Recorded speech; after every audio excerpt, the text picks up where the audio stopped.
મિત્રો, આજે આપણે વાત કરવાના છીએ બ્યુટી પાર્લર સાધન સહાય યોજના વિશે, જેમના ઓનલાઈન ફોર્મ કેવી રીતે ભરવા એના વિશે આજે આપણે આ વિડીયોની અંદર સંપૂર્ણ માહિતી આપવાના છીએ. લાઈવ મિત્રો તમને ફોર્મ ભરીને બતાવશું સ્ટેપ બાય સ્ટેપ કઈ રીતે તમારે ફોર્મ ભરવું, ક્યાં ક્યાં ડોક્યુમેન્ટ અપલોડ કરવાના છે અને કઈ રીતે અપલોડ કરવા, આ તમામ પ્રોસેસ સાથે આપણે આ વિડીયોની અંદર જોશું. તે ઉપરાંત કયા સાધનો તમને મળવાપાત્ર છે એ પણ તમને આ વિડીયોની અંદર માહિતી આપવામાં આવશે. જો તમને વિડીયો ગમે તો લાઈક કરી દેજો, તમારા મિત્રો સુધી શેર કરજો અને ચેનલને સબસ્ક્રાઈબ કરી લેજો, જેથી આવી કોઈ પણ માહિતી આપ સુધી પહોંચતી રહે. તો ચાલો શરૂ કરીએ. મિત્રો, સૌપ્રથમ તમારે કોઈ એક બ્રાઉઝર ઓપન કરી અને ઈ કુટીર આવું સર્ચ કરાવવાનું છે. પહેલી જ વેબસાઇટ તમને જોવા મળશે એના ઉપર ક્લિક કરીશું. જેવા તમે ક્લિક કરશો એટલે આ પ્રકારે અહીં વેબસાઇટ ઓપન થઈ જશે. સૌપ્રથમ તમે અહીંથી એને પૂરી વેબસાઇટને ગુજરાતીમાં કન્વર્ટ કરી શકો છો. તમે જોઈ શકો છો કમિશનર કુટીર અને ગ્રામ ઉદ્યોગ ગુજરાત સરકારની આ ઓફિશિયલ વેબસાઇટ છે. મિત્રો, તમે આ વેબસાઇટ ઉપર પહેલી જ વખત મુલાકાત લેતા હોય તો તમારે સૌપ્રથમ તો અહીંયા રજિસ્ટ્રેશન કરવાનું હોય છે. રજિસ્ટ્રેશન કરવા માટે તમે અહીં ક્લિક કરો, એ ઓપ્શન ઉપર ક્લિક કરશો એટલે આ પ્રકારે એક ફોર્મ છે એ ખુલી જશે. તમારા આધાર કાર્ડ પ્રમાણે અંગ્રેજીમાં અહીંયા નામ લખવાનું છે. તમારા આધાર કાર્ડનો નંબર અહીંયા લખવાનો છે. સ્ત્રી કે પુરુષ જે પણ હોય એ તમે સિલેક્ટ કરી લેશો. અહીંથી તમારે તમારી જન્મ તારીખ છે એ આ રીતે સિલેક્ટ કરી લેવાની હોય છે. ત્યાર પછી મિત્રો અહીંયા તમે જોશો કે તમારો મોબાઈલ નંબર તમારે આપવાનો છે અને ઈમેલ આઈડી. ઈમેલ આઈડી અહીંયા તમે જોઈ શકો છો કે કંઈ નહીં ભરો તો પણ ચાલશે. જે આ ખાનામાં રેડ ફૂદરી આપેલી છે એ તમામ કોલમ તમારે ભરવા ફરજિયાત છે. તમારે એક પાસવર્ડ તમારો રાખવાનો રહેશે. એ અહીંયા આગળ ફરી પાછો એ જ પાસવર્ડ કન્ફર્મ કરવાનો છે. અહીંયા આગળ એક સિમ્પલ કેપ્ચા હોય છે જે મેથેમેટિક્સમાં હોય છે, એનો તમારે માત્ર જવાબ આપવાનો હોય છે. જેમ કે 7 + 2 કેટલા થાય તો 9, એ રીતે તમારે આપી અને નોંધણી કરો. આ ઓપ્શન ઉપર ક્લિક કરી દેવાનું રહેશે. તો આપણે મિત્રો પ્રોસેસ કરી અને આગળ વધીએ. મિત્રો, જેવું તમે અહીં નોંધણી કરો ઓપ્શન ઉપર ક્લિક કરશો, તમે જોઈ શકો છો કે શું ખરેખર તમે નોંધણી કરવા માંગો છો આવો ક્વેશ્ચન તમને પૂછવામાં આવશે. કૃપા કરીને તમારી વિગતો એક વખત ચકાસી લો. તમે અહીંયા તમારું નામ એક વખત જોઈ લેજો. જે પણ લિંક તમે સિલેક્ટ કરેલું હોય સ્ત્રી પુરુષ એ તમે જોઈ લેજો અને જન્મ તારીખ ખાસ તમારે જોઈ લેવાની રહેશે. ત્યાર પછી પુષ્ટિ કરો, આ ઓપ્શન ઉપર આપણે ક્લિક કરી દેવાનું રહેશે. જેવું તમે ક્લિક કરશો અહીં તમે જોઈ શકો છો કે રજિસ્ટ્રેશન સક્સેસફુલીનો મેસેજ તમને મળી જશે. તમારા મોબાઈલ નંબર ઉપર એક રજિસ્ટ્રેશન નંબર છે એ તમને આવી જશે. તો આ રજિસ્ટ્રેશન નંબર તમારે સાચવીને રાખવાનો છે, એનાથી જ તમે લોગિન થઈ શકશો. તો આપણે રજિસ્ટ્રેશન છે એ થઈ ગયું છે. હવે મિત્રો આપણે લોગિન થઈ અને આગળ વધીશું. લોગિન થવા માટે મિત્રો અહીં તમે જોશો કે અહીંયા તમારે ઓકે આપી દેવાનું છે અને ત્યાર પછી યુઝર આઈડી આ ઓપ્શન ઉપર આપણે એમાં જે યુઝર આઈડી મળેલું છે ઓટીપીમાં એ લખવાનું છે. અહીંયા તમારે તમારો પાસવર્ડ લખી દેવાનો છે અને કેપ્ચા તમે જોઈ શકો છો કે અહીંયા તમારે લખવાનું રહેશે. તો આપણે મિત્રો આ તમામ પ્રોસેસ કરી અને આગળ વધીએ.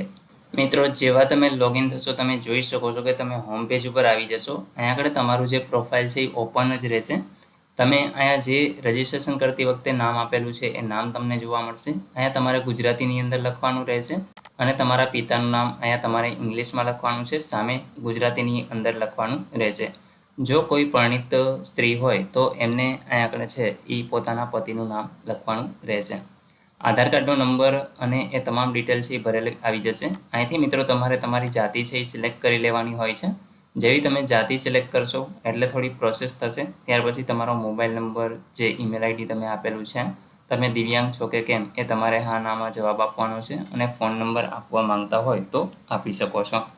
એક ફોટોગ્રાફ છે એ તમારે અપલોડ કરવાનો હોય છે. ફોટોગ્રાફ અપલોડ કરવા માટે અહીંયા અપલોડના ઓપ્શન ઉપર આપણે ક્લિક કરશું. જેવું તમે ક્લિક કરશો અહીં તમે જોઈ શકો છો કે તમારો જે પણ જગ્યાએ ફોટોગ્રાફ રાખેલો હોય એ રીતે તમારે આ રીતે સિલેક્ટ કરી અને એને ઓપન કરી દેવાનો છે. તમે જોઈ શકો છો કે ફોટોગ્રાફ છે એ અપલોડ થઈ ગયો છે. ત્યાર પછી નીચે સ્ક્રોલ કરાવશો, અરજદારનું હાલનું સરનામું આપવાનું છે, જેમાં અહીંથી તમારે તમારો જે પણ જિલ્લો હોય એ પસંદ કરવાનો રહેશે. જિલ્લો પસંદ કરશો એટલે આ રીતે તાલુકાનું લિસ્ટ આવી જશે, એ તમારે સિલેક્ટ કરી લેવાનું છે અને અહીંથી મિત્રો તમારે તમારા ગામનું નામ છે એ સિલેક્ટ કરી લેવાનું રહેશે. ત્યાર પછી મિત્રો અરજદારનું સરનામું અહીંયા લખી દેવાનું છે પૂરેપૂરું અને એનો પિનકોડ નંબર છે એ આ ખાનામાં આવશે.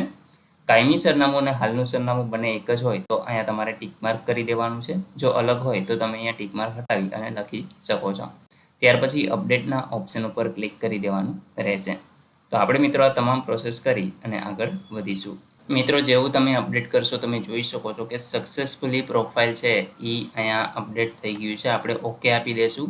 અહીંયા સહાયનું એક કોલમ તમને જોવા મળશે જેમાં માનવ કલ્યાણ યોજના આવો ઓપ્શન છે. આના ઉપર આપણે ક્લિક કરશું. અહીંયા તમે સૂચના જોઈ શકો છો. આપણે આજે બ્યુટી પાર્લરનું ફોર્મ છે એ ભરવાનું છે. ત્રીજા નંબરનું ઓપ્શન તમને જોવા મળશે. એમાં આપણે કંઈ નથી કરવાનું. આપણે અહીંયા આગળ 10 જેટલી જે કીટો છે એ તમે જોઈ શકો છો. આમાંથી કોઈ પણમાં ફોર્મ તમે ભરી શકો છો. પ્રોસેસ સેમ રહેશે. તમારે માત્ર અહીંયાથી ઓપ્શન છે એ સિલેક્ટ કરવાના રહેશે. તો મિત્રો અત્યારે તમારે ઓકે જ આપવાનું છે. મિત્રો તમે જોઈ શકો છો વ્યક્તિગત માહિતીનું એક કોલમ છે એ ઓપન થઈ ગયું છે. અહીંયા આગળ તમારે 4 સ્ટેપની અંદર ફોર્મ છે એ ભરવાનું હોય છે. તમે જે પણ ડિટેલ પ્રોફાઇલમાં આપેલી હતી તમામ ડિટેલ આવી ગઈ છે. અહીંયા એક વધારાનો રેશન કાર્ડનો નંબર છે એ તમારે લખવાનો થશે. તો મિત્રો તમારે આ વિગત છે એ એક વખત જોઈ લેવાની રહેશે.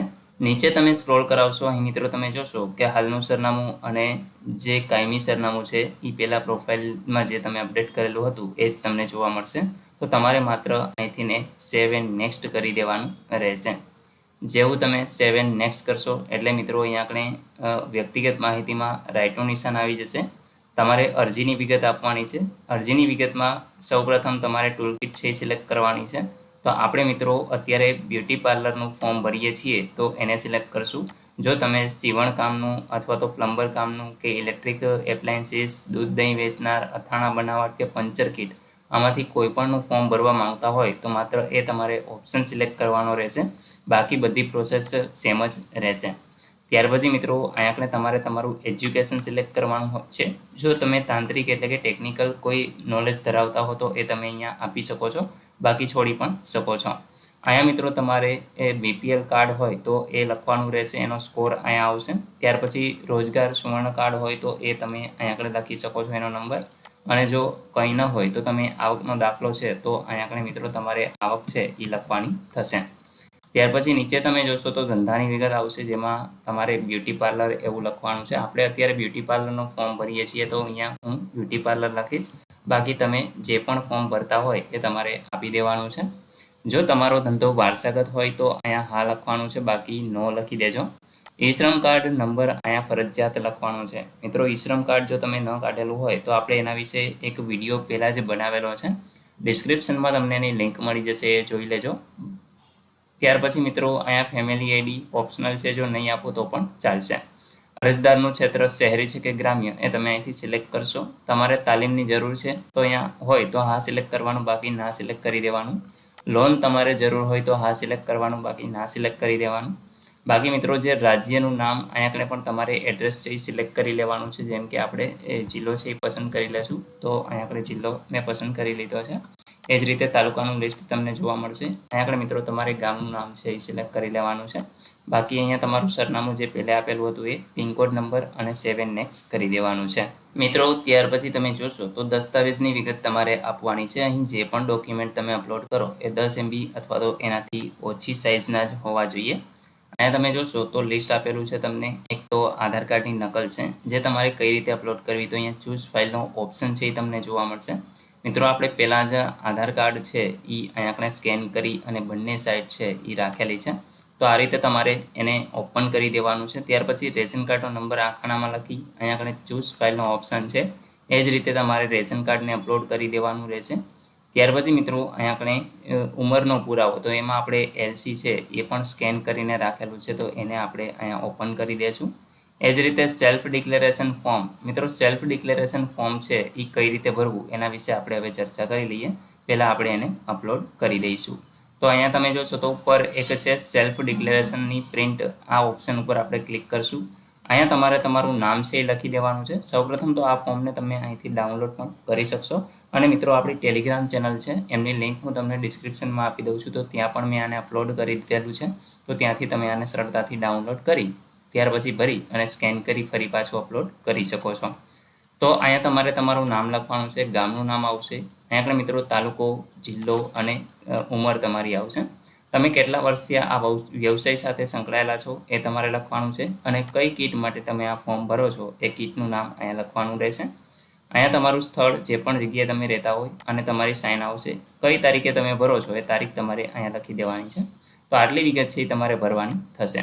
ત્યાર પછી મિત્રો અહીંયા તમે અપલોડ કરી દેશો. ઈ શ્રમ કાર્ડ અપલોડ કરવા માટે સેમ પ્રોસેસ રહેશે. અહીંયા આપણે ક્લિક કરીશું અને ઈ શ્રમ કાર્ડ છે એને અપલોડ કરી દઈશું. ત્યાર પછી મિત્રો જાતિનો દાખલો છે એ તમારે અપલોડ કરવાનો છે. તો સેમ ચૂઝ ફાઇલના ઓપ્શન ઉપર આપણે ક્લિક કરશું. હવે તમે જોઈ શકો છો કે અહીંયા આગળ છે એ આપણે પીડીએફ જ માત્ર અપલોડ કરી શકશું.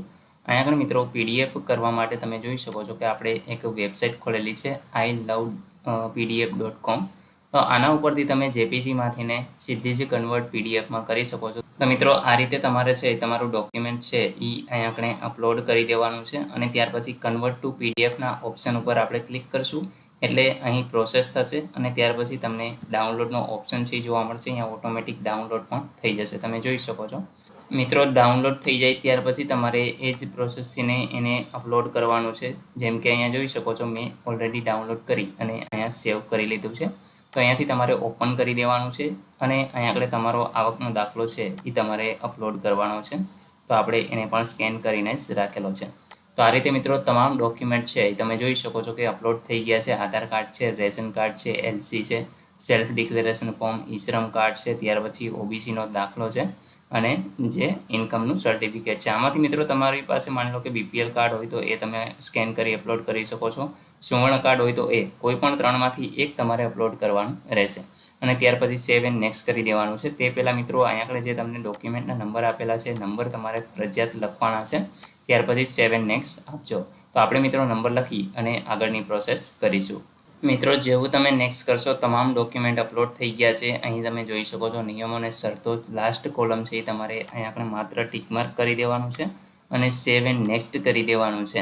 તમે જોશો કે અહીંયા તમારું ફોર્મ છે એ સક્સેસફુલી ભરાઈ ગયું છે. તમને થેન્ક યુનો મેસેજ મળી જશે. તમારી માનવ કલ્યાણ યોજના અરજીની નોંધણી થયેલ છે અને તેના પર ટૂંક સમયમાં જ કામ છે એ ચાલુ કરવામાં આવશે. આ તમારો જે એપ્લિકેશનનો નંબર છે એ તમને અહીંયા જોવા મળશે.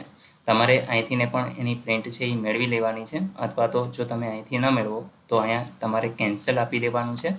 અહીં મિત્રો અરજીની વિગતમાં તમે ક્લિક કરશો એટલે આ પ્રકારે એક પીડીએફ ઓપન થઈ જશે જે તમારું એક ફોર્મલ જે હોય છે ફોર્મ એ તમને જોવા મળશે અને એનો એક લેટર છે એ પ્રિન્ટવાળું જે ઓપ્શન છે એના ઉપર તમે ક્લિક કરશો તો એ પણ અહીંયા તમે જોઈ શકો છો. માનવ કલ્યાણ યોજનાની અરજી કરવા બાબત આ એક લેટર સ્વરૂપે તમને પેજ છે જોવા મળે છે. તો મિત્રો મેન તો આ ફોર્મ જ હોય છે. આની તમારે પ્રિન્ટ છે એ મેળવી લેવાની છે અને જ્યારે પણ તમારે ડ્રોમાં તમારું નામ આવે ત્યારે આ ફોર્મ સાથે તમામ ડોક્યુમેન્ટ છે એ લઈ અને તમારે જે તે જગ્યાએ જવાનું રહેશે જેની જાણ તમને SMS દ્વારા કરવામાં આવશે. ત્યાર પછી મિત્રો માની લો કે તમને જે અરજી નંબર મળેલો છે એના ઉપરથી તમારે ભવિષ્યમાં તમારી અરજીની સ્થિતિ જાણવી છે કે તમને ડ્રોમાં નામ આવેલું છે કે કેમ. તો એ જાણવા માટે તમે ફરી હોમ પેજ ઉપર આવી અહીંયા તમારી એપ્લિકેશનની સ્થિતિ આ ઓપ્શનને ક્લિક કરશો. તમને જે લાસ્ટમાં અરજી નંબર મળેલો છે એ નાખવાનો છે અને તમારી જન્મ તારીખ અહીંથી તમારે સિલેક્ટ કરી અને વ્યૂ સ્ટેટસના ઓપ્શન ઉપર ક્લિક કરવાનું રહેશે એટલે તમારી અરજીની જે પણ સ્થિતિ હશે એ તમને જાણવા મળશે. તો આ રીતે મિત્રો તમે જાતે જ ઓનલાઈન અરજી કરી શકો છો. આશા રાખું છું કે બ્યુટી પાર્લર કિટ માટે તમે ઓનલાઈન અરજી જાતે જ કરી લેશો. વિડીયો સંપૂર્ણ તમને હેલ્પફુલ થશે અને જો તમને આ વિડીયો ગમે તો લાઈક કરી દેજો. તમારા મિત્રો સુધી શેર કરજો જેથી એ પણ આવી યોજનાનો લાભ મેળવી શકે અને પોતાનું ફોર્મ ભરી શકે. મિત્રો મળીએ એક નવા વિડીયો સાથે. ત્યાં સુધી જય હિન્દ.